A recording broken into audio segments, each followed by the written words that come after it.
चल हो जा शुरू।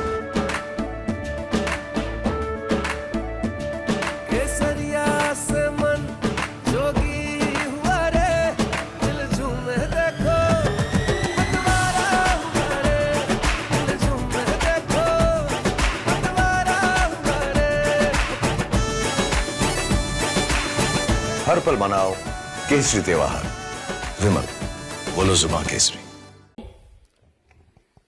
भारतीय जनता पार्टी और माननीय प्रधानमंत्री जी जिन आशंकाओं को व्यक्त कर रहे थे वो अब पूरी तरीके से सच साबित होती दिख रही हैं।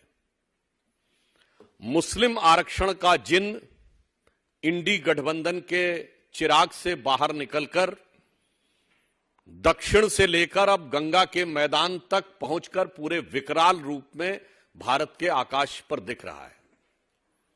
श्री लालू प्रसाद यादव जी ने जो बयान दिया है उसमें गौर करने लायक बात यह है कि जब मुस्लिम आरक्षण का विषय पूछा गया तो उन्होंने कहा हां मिलना चाहिए, और आगे जो सबसे गंभीर शब्द था वो था पूरा का पूरा।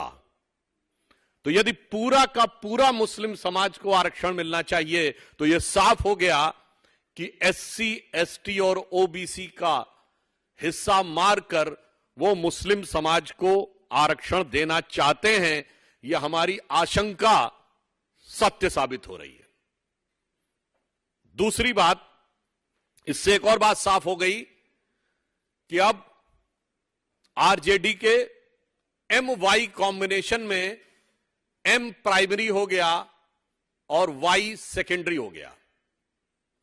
हम जात बिरादरी के नजरिए से नहीं देखते, परंतु जो प्रचलित धारणा के अनुसार एम का अर्थ मुस्लिम और वाई का अर्थ यादव माना जाता था, तो इसका अर्थ हो गया कि अब मुस्लिम प्राथमिक और यादव दोयम दर्जे का हो गया। क्योंकि जब पूरा का पूरा होगा तो वो किसका पूरा का पूरा लेगा और किसके में से काटेगा, इसको समझने के लिए कोई रॉकेट साइंस की जरूरत नहीं है।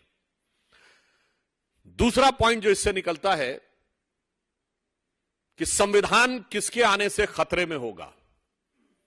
बाबा साहब अंबेडकर ने जो संविधान बनाया था, उन्होंने कहा था कि संविधान की उद्देशिका यानी प्रीएम्बल ऑफ द कॉन्स्टिट्यूशन संविधान की आत्मा होगी और इसे कभी नहीं बदला जाएगा। कांग्रेस की सरकार में संविधान का प्रीएम्बल, संविधान की उद्देशिका बदली गई, जिसे बाबा साहब अंबेडकर ने संविधान की आत्मा कहा था।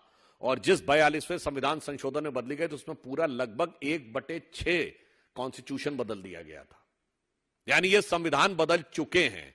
और अब लालू प्रसाद यादव जी का स्टेटमेंट और इससे पहले कांग्रेस के उत्तरोत्तर स्टेटमेंट, कर्नाटक से लेकर तमिलनाडु से लेकर आंध्र से लेकर राहुल गांधी तक मुस्लिम आरक्षण को लेकर जो है ये संविधान का मूल आधार बदलना चाहते हैं। चूंकि बाबा साहब अंबेडकर के संविधान में बहुत स्पष्ट था, संविधान के मूल ढांचे में है कि धर्म के आधार पर आरक्षण नहीं हो सकता।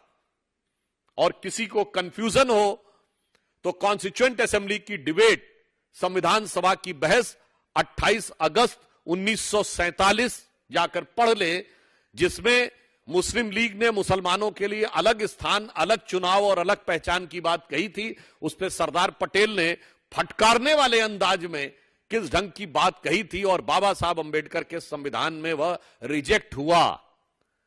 और मैं करोड़ों लोगों से कहता हूं, जाके पुनः कह रहा हूं, 28 अगस्त 1947 कॉन्स्टिट्यूएंट असेंबली की डिबेट पढ़ लीजिए। फिर भी किसी को तो शायद अगर आप जाएंगे नेट पे सर्च करेंगे तो 270 से 275 नंबर पेज नंबर के बीच में आपको मिल जाएगा। तो संविधान ये बदलना चाहते हैं।